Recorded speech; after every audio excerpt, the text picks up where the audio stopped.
Shalom,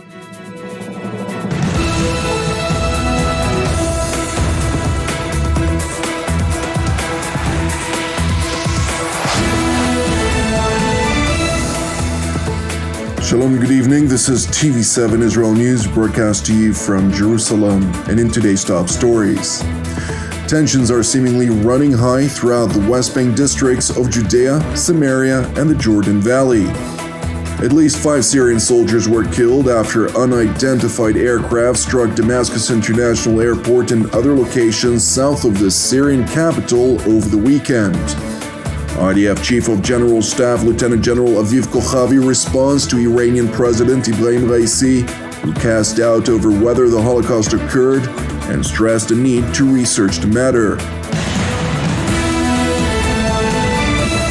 Tensions are running high throughout the West Bank districts of Judea, Samaria, and the Jordan Valley, where Israel's defense organizations are engaged in a relentless effort to root out terror as part of Operation Wavesbreaker.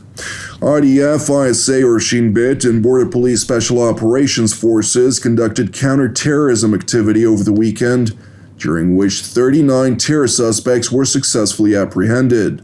Moreover, a number of weapon smugglers were apprehended, and dozens of small arms were located and confiscated. And while a number of exchanges of fire were cited, no injuries were thankfully reported among the Israeli troops. It is important to highlight that in an address to the annual conference of the Institute for Counterterrorism at Reichman University last week, Israel Security Agency Director Ronen Bar highlighted the worrying trend in rise in violence, which stems from the inadequate efforts by the Palestinian Authority to assert its governance, effectively forcing the Israeli defense establishment to assume the role of enforcer. האלימות באיו"ש גואה. נכנסנו למעין מעגל סגור. נוכח ריבוי צירי טרור והיעדר טיפול מספק על ידי המנגנונים, נוכח משילות מוגבלת, נדרשים אנשינו להיכנס למעצרים וסיכולים מדי לילה. סופגים אש ומייצרים בעצם סמיכת הגנה לאזרחי ישראל בלב השטח. המחיר הוא גם נפגעים פלסטינים וירידה נוספת במעמדם של המנגנונים. ספרנו השנה למעלה מ-130 אירועי ירי. זאת למול 98 בכל 21 ו-19 ב-2020. זהו רק ביטוי אחד להיעדר משילות, להיקף האמל"ח ולקושי באפקטיביות עבודת מנגנוני הביטחון. מנגד סיכלנו 312 פיגועים משמעותיים, הווה אומר דקירה, ירי, התאבדות, דריסה, ביצענו למעלה מ-2,000 מעצרים והעלינו בעשרות אחוזים את היקף המעצרים של סוחרי אמל"ח.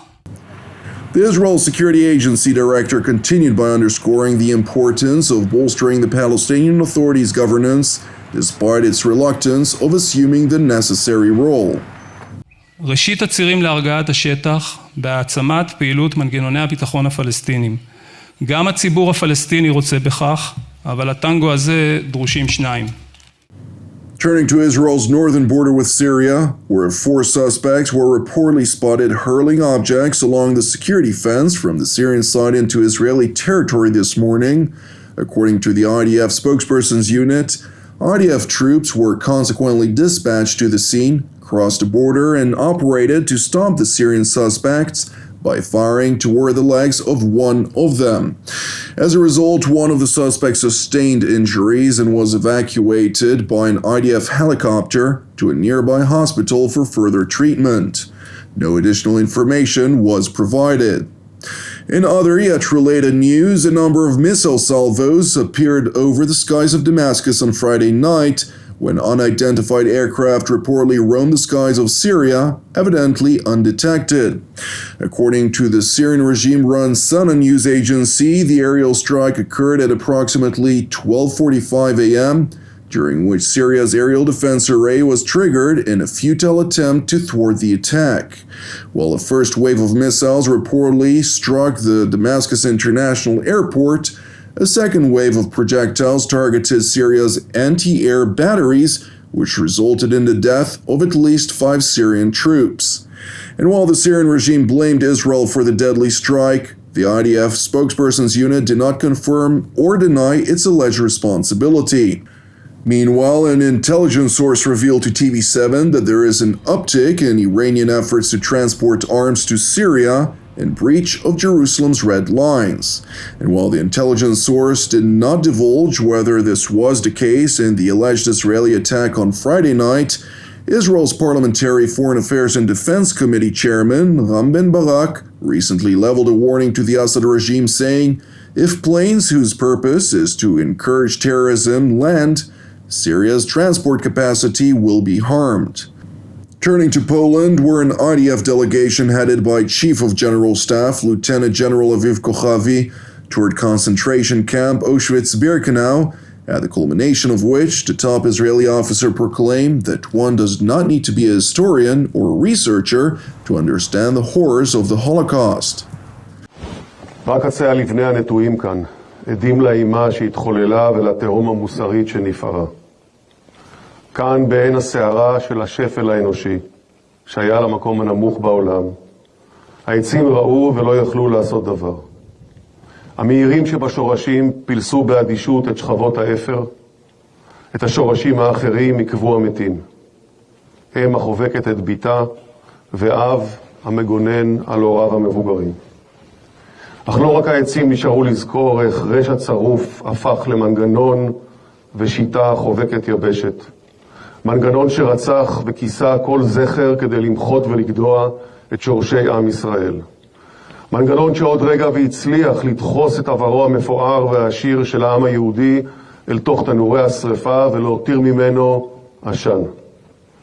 אך שורשי העם לא נגדעו, העדויות גברו מהרי הנעליים והלקחים גברו מהרי האפר. לא צריך להיות היסטוריון ולא חוקר כדי להבין את זוועת השואה. צריך להיות בן אנוש. General Kochavi's remarks were evidently a deliberate response to remarks made by Iranian President Ibrahim Raisi, who said during an interview with Leslie Stahl at 60 Minutes of CBS News that while there are some signs that the Holocaust happened, if so, it should allow it to be investigated and researched. And while questioning the validity of the Holocaust, the Iranian leader continued by asserting that Israel is a false regime which occupies Palestinian lands. Meanwhile, in a seeming message to the United States, France, Britain, and Germany, the Israeli military top commander stressed that whoever lies and denies the Holocaust will naturally lie about his nuclear aspirations. מי שמשקר ומתכחש לאמת ולהיסטוריה הכואבת והמוצקה, בקלות משקר היום ובטבעיות ישקר בעתיד. זוהי תזכורת נוספת לכך שאסור לאפשר לאנשים כאלה להחזיק כל יכולת מכל סוג לפיתוח נשק להשמדה המונית.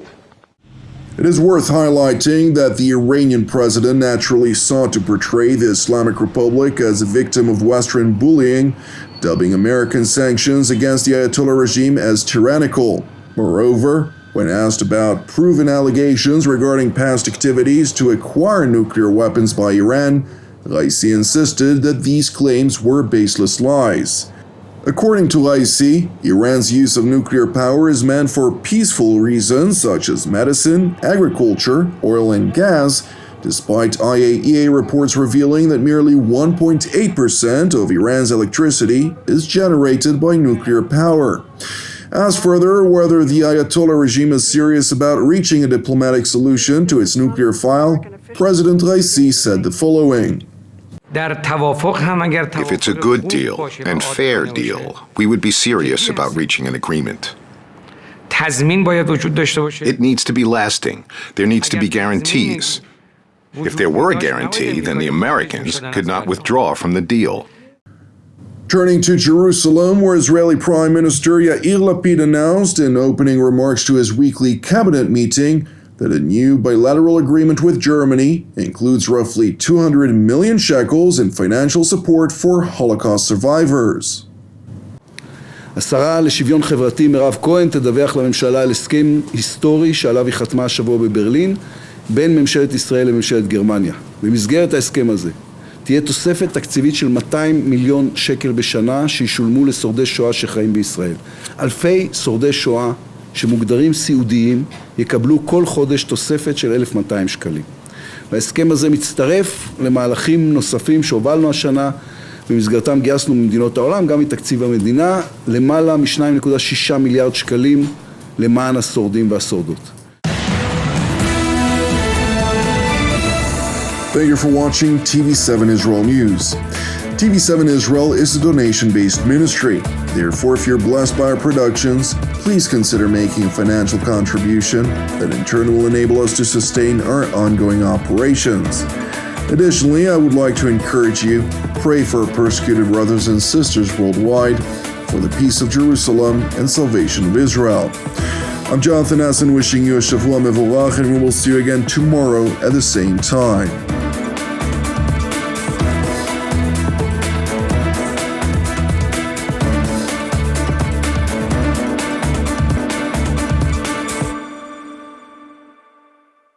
Alfa